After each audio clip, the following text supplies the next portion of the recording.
And I never had a house, never had a car. So I put all the money into education and came here to pursue a dream, and the rest is history.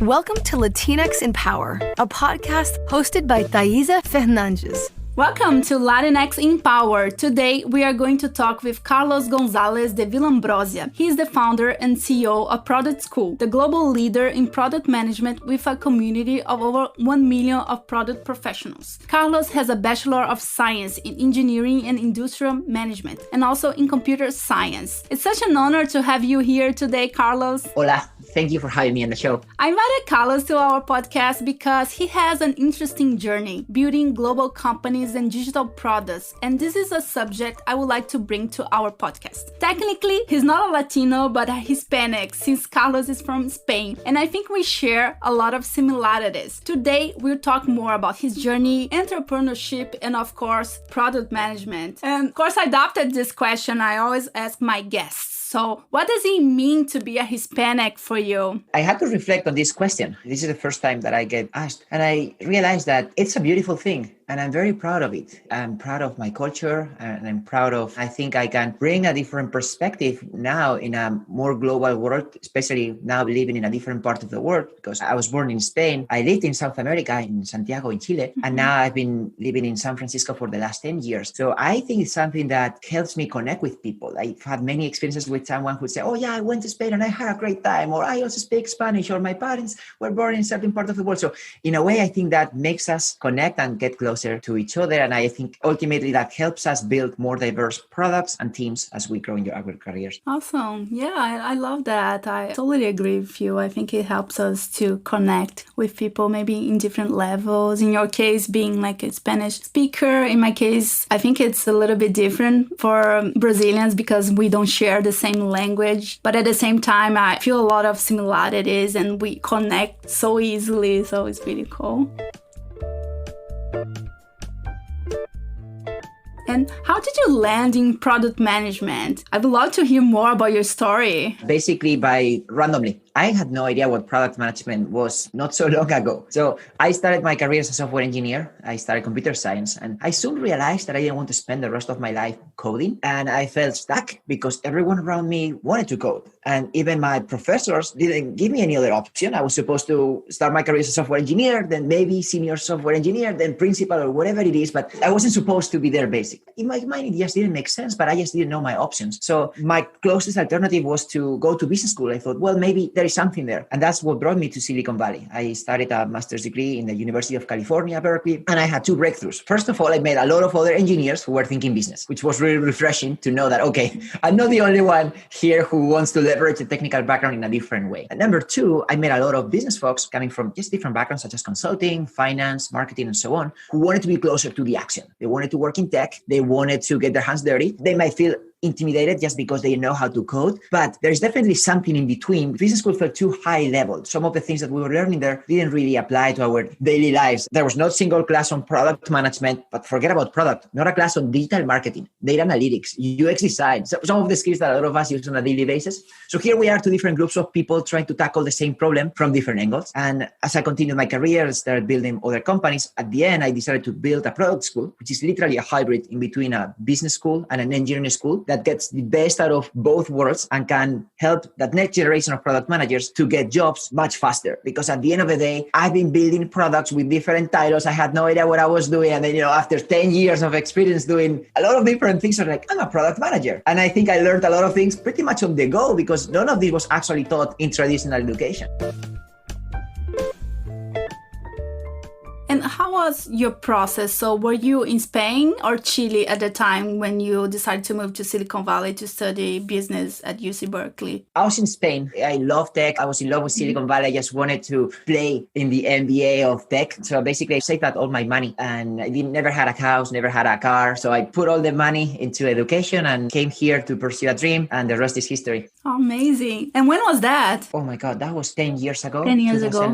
2010. Oh, nice. Yeah, I moved moved to the US. I'm completing 7 years now. And I remember when I moved, I already wanted to work in tech and I wanted to transition to product. And I remember that when I heard about product school, I was like super excited, like checking all the events. I was like, yeah, this is what I wanted to do. And I see like there are people teaching each other about it. So it was really exciting for me. Yeah, now it makes sense, right? Like we get a lot of people who come to us and I want to be a product manager. Obviously, the market is pushing in that direction. There are many more companies these days that recognize the need for product managers, not just in Silicon Valley, but all over the world. And there are more and more product leaders who are getting featured on our platform or other platforms. So it's amazing. Ultimately, there are even CEOs that come from a product background. That's the ultimate validation for our career. But when I started, people would ask me, what is this? Is this project management or product management? Do you need to code? Do you need an MBA? And hopefully we are demystifying a lot of those things.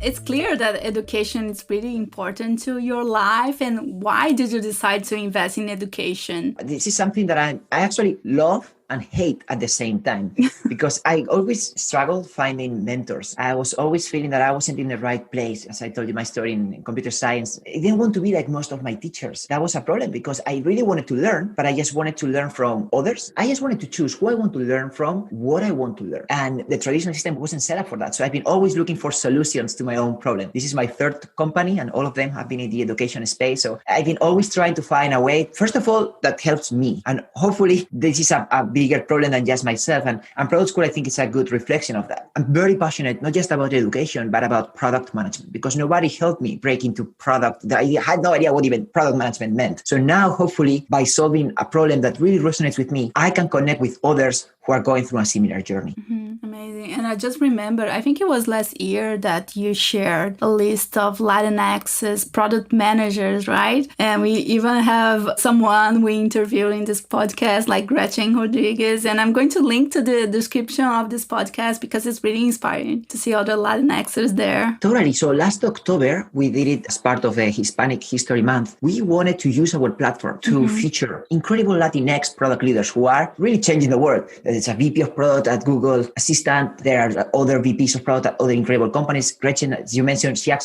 and I met in 2014 at Product School, and now she's growing her career. So I think it's very important for us to support each other and share our platforms so other Latinx out there can feel inspired and give back to the community eventually.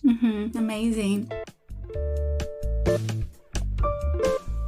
And talking about inspiration, is there any quote you live by? I love to hear quotes. I think they can be really inspiring and really help you in different moments of your life. So I'm curious to know if there's any quote or you live by. I like many quotes, but I'll give you one that I actually shared yesterday on Twitter, which is, without data, you are just another person without opinion. It's not my quote, by the way. What I would add to the quote is that without an opinion, you are just another person with data. I like to supplement that quote because in product, I always say it's a part of an art and part of science. And I think we come from thinking, oh my God, product management is just art. You need to be born with amazing ideas and you cannot learn this. That's not true. It's obviously a science piece of it, and that science is mostly backed by data. So it's very important that in our role, people feel more comfortable using data and making data-driven decisions and knowing that those decisions will change over time and be more agile. I like to find the right balance between art and science, because you can also put all the eggs on the data basket, right? And expect that, okay, data won't tell you everything. There's also qualitative information. There's also something about your own intuition and experience that you can only develop with time. And I think this is an interesting quote because definitely it applies to product managers, but to other professions, to different roles, right? Because we need to be more comfortable sharing data to supporting any discussion we are having. So I think this is a really good thing to keep in mind. Sometimes I talk with friends because they are trying to convince someone to do something. And I'm always say, oh,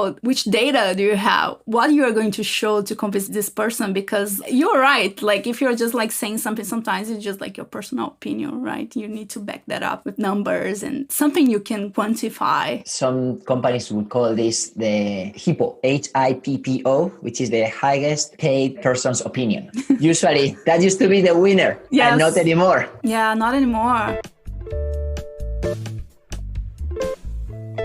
What makes makes you feel inspired or like your best self? Well, it might sound cliche, but I truly love what I'm building. For me, it's very important to have positive reinforcement because, yes, we have a big vision, right? To really become the gold standard in product management training and help millions of people. And we're actually helping hundreds of thousands, which is already a lot. But that also sounds too high level. For me, when I receive messages from someone yesterday would say, hey, I took your program 4 months ago and now I got a PM job at Twitter, for example. I just got a promotion. Sometimes it's not just they just took a course. Sometimes it's someone saying, I've been following your events for 2 years and this has been extremely helpful for me. It's just incredible. So I love sharing those micro stories with the team. Let's take a screenshot, put it on our Slack channel and really remind people and also remind myself why we're doing what we are doing. Because when you put a name and a face on a very particular case, it just sounds much more powerful than just saying, well, I want to change the world.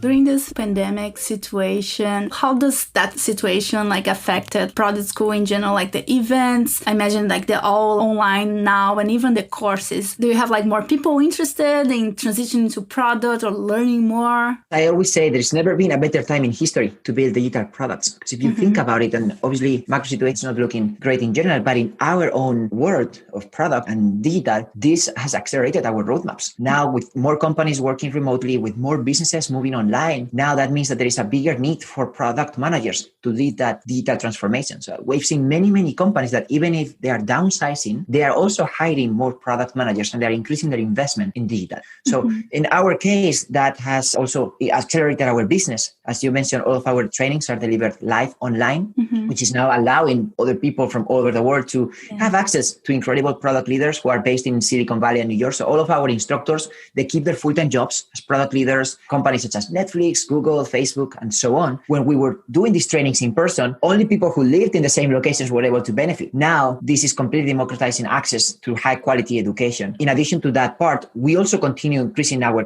community and we just want to put out more and more high quality resources to help. So it's not just about just taking a course. It can be listening to a podcast. It can be attending a free event or a conference. We have a job board where there are hundreds of companies posting opportunities. So the way I think about us is community. And I really want to help people connect and grow in their careers. We are here for the long term. No matter how you want to learn, as long as you are getting 1% better every day, that compounds really fast. Yeah, I love this idea that a lot of people have access now just because we are all online and so much easier. So my friends in Brazil and Europe, they can like watch the same events. I even like participated last year in some events that I invited some friends in Europe, in Brazil. It was just so interesting to have like people from all over the world being part of like the same panel. So this is definitely super exciting. So do you plan to continue to be like online even after life comes back to the new normal? Yes. So we were online even before the pandemic outbreak. So in reality for us, we were online offering all of our services. And at the same time, we were a remote team already. And one of the benefits actually of being an international is that for me, it's been very natural to hire people across the world. So I've been working with people in Europe and in Latin America since I remember. My default option, I actually never understood why everyone was supposed to be in the same office all the time and check in and check out. So in that regard, nothing really changed. But I would say to your point on Brazil is that the demand, the number of people that we get from Brazil, it's through the roof. So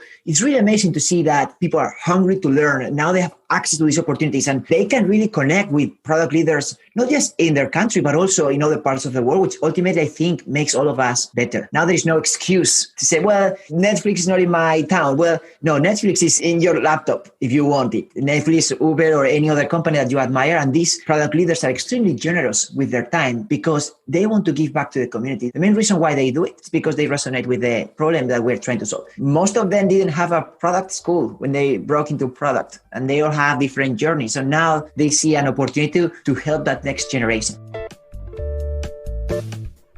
And speaking about Latin America, I imagine we share a lot of similarities, but speaking especially about Brazil, I think the lack of access, it's something that unfortunately it's really common. And right now it's really amazing that people have access because in the past, I imagine that right now they have like some product folks, some product schools teaching product managers, but it wasn't like true some years ago. So it's really nice to connect with people all over the world. And what advice would you give to someone transitioning to product, especially thinking about someone that maybe didn't have a technical background, or someone who came from a different country, Latinx, or like an immigrant in general in the United States, for example? I get that question a lot, and as many questions, it always depends, but I'm going to try to give you some tactical, just points based on data. We've graduated over 20,000 students over the last 7 years, and we also try to understand what are the patterns here. Why are some people more successful than others? What are some of these ingredients that help them get the first job faster than others, for example? It comes down to three in our case. One is technical acumen. What I mean by this is that you don't have to be a software engineer. You don't even need to have a CS degree. But if you want to work in tech and you are going to spend a lot of time working with software engineers, you need to feel comfortable enough having conversations with them. Obviously, if you come from an engineering background, that's fantastic. That gives you an edge. But if you don't, that's not an excuse not to try to become technical enough and really understand how they work, how they think, what are their motivations, and what are the tools that they use. Like, the more you learn about them, the better, because you as a generalist in the middle, as a product manager, you're not really going to be coding. So you really need to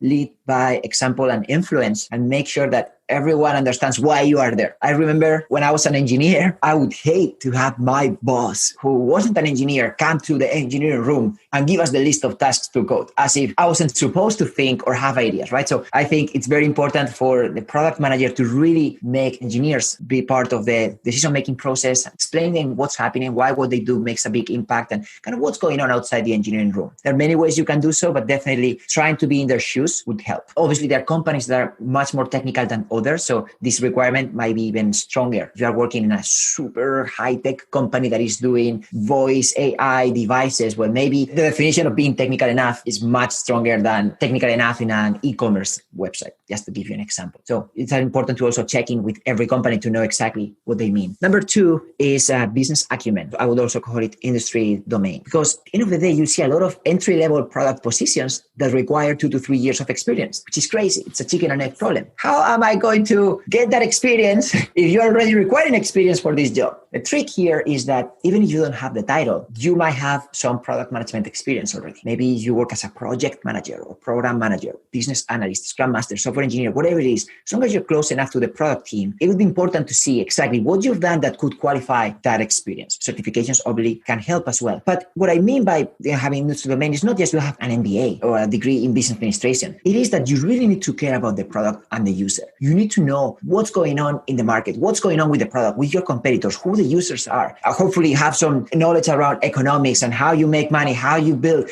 But there are a lot of things that you can learn on the go. My point is, you don't need to go back to business school and spend 2 years full time just to then come back with a degree and realize that actually doesn't guarantee you any job. So trick here for folks who are thinking about product. If you don't have a job in product yet, maybe you can look into companies that are part of your industry, not just competitors, but maybe similar industries, because you can leverage a lot of the experience that you have and prove to a recruiter that you have a case here. If you try to switch titles and industries at the same time, it's going to be almost impossible, especially if that's your first PM job. I think that becomes less relevant when you are in the middle of your career, because there are some fundamentals in product that can translate across different industries. But at the very beginning, it's better, in my opinion, to take more baby steps to make sure that people understand where you are coming from. Otherwise, it's just too crazy these days. And number three is what I call communication skills. As a generalist, you are going to spend less time or no time coding, selling, designing, or marketing. However, you're going to be working with engineers, designers, salespeople, and marketers. That means that you don't need to be the best at everything. You need to know enough about everything in order to be dangerous and align people. How do you align people? By communicating, by having some time free on your calendar to think, to review documents, to schedule impromptu meetings between people who need to air up whatever situation. So it's very important, and this is something I definitely struggle with coming from an specialist role as an engineer to a generalist role in product. I used to default to doing the things that I'm good at and thinking that was what people expected. But in reality, it took me time to understand that here as a manager, I'm more of a coach. And even though sometimes I know how to do something, I just need to stop, try to train others. And even if I don't know what to do, I need to train myself to ask the right questions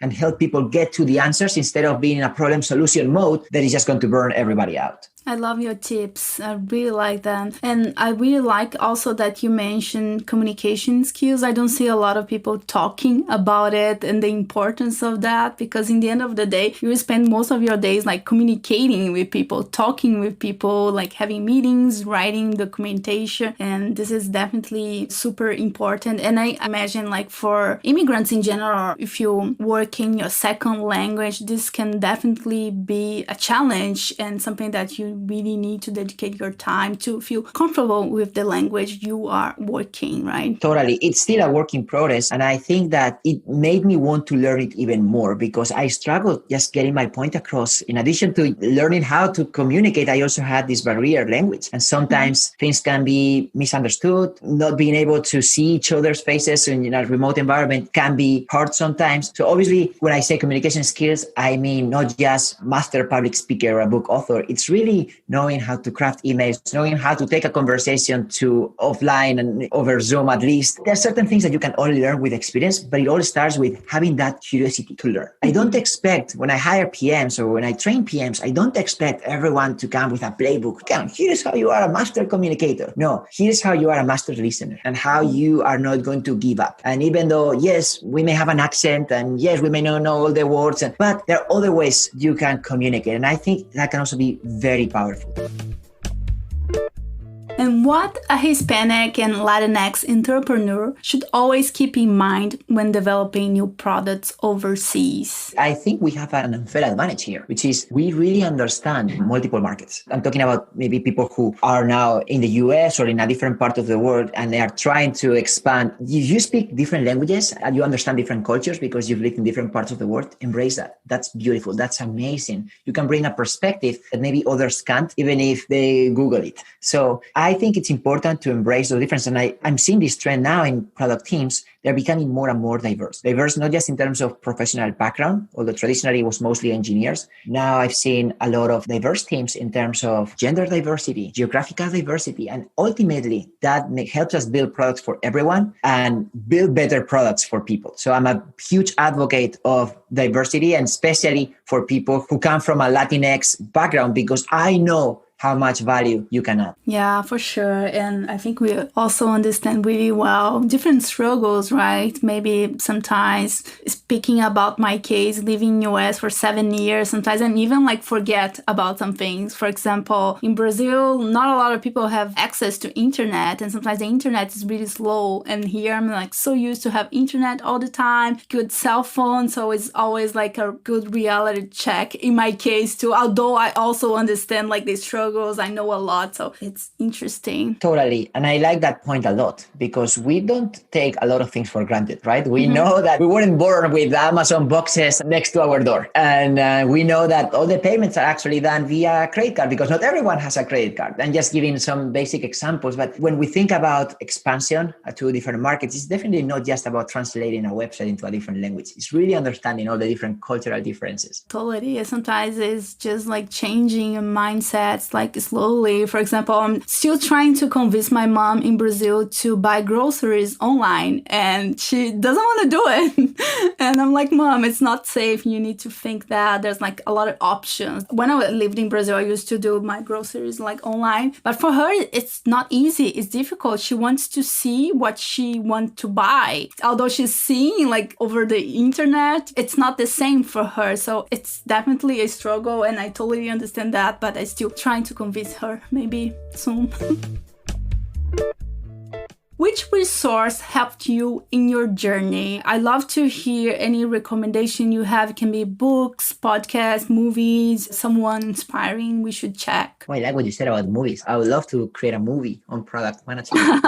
In the meantime, I would actually recommend to check out our community because over 90% of our resources are free and available right now. We have a podcast called The Product Podcast. I have a book called The Product Book. It became a bestseller on Amazon. It got over 200,000 copies downloaded, and we translated it into Portuguese, Spanish, and Arabic. We also have an audio version. So keep in mind always the diversity aspect. You know, like the good thing about lifelong learning is that it's on each of us to decide what works. for us. I never understood why we are supposed to be full-time students until our mid-20s, and then we have to work full-time for the rest of our lives. Now we can learn on our own terms, which means that you don't have to put your life on hold. You can keep up with your family, with your job, with whatever makes you happy. And then maybe on weeknights or weekends, you can use podcast, you can use book. We have 1,000 events per year where we try to feature the best product leaders and cover very different topics within product. We have 4 conferences called ProductCon, and they're also free and available. We have a job board. So check out the different collection of resources and don't be overwhelmed by all the different options. I don't think you also have to kill yourself now and go from 0 to 100. But something that I personally like to do is to just block some time for self-development.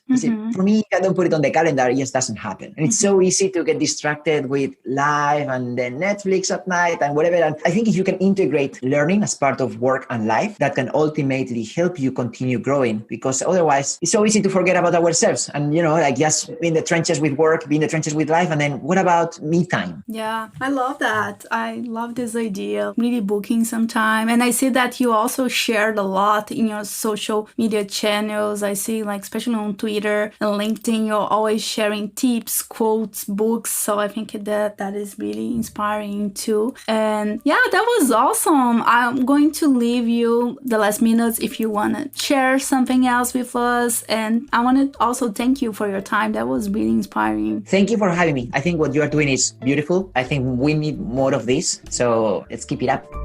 That's it for today, everyone. I hope you enjoyed it as I did. We'll have another episode coming next month. We'll be talking with a digital creative, student, and also mentor from Paraguay. I'm super excited about this episode too. As always, feel free to share with us your comments and feedback, always with kindness. We are really active on LinkedIn, Twitter, and Instagram. Our handle is Latinx Empower. If you want to be extra and share with us your comment via Apple Podcasts, I would love to hear your thoughts. Thank you and see you soon.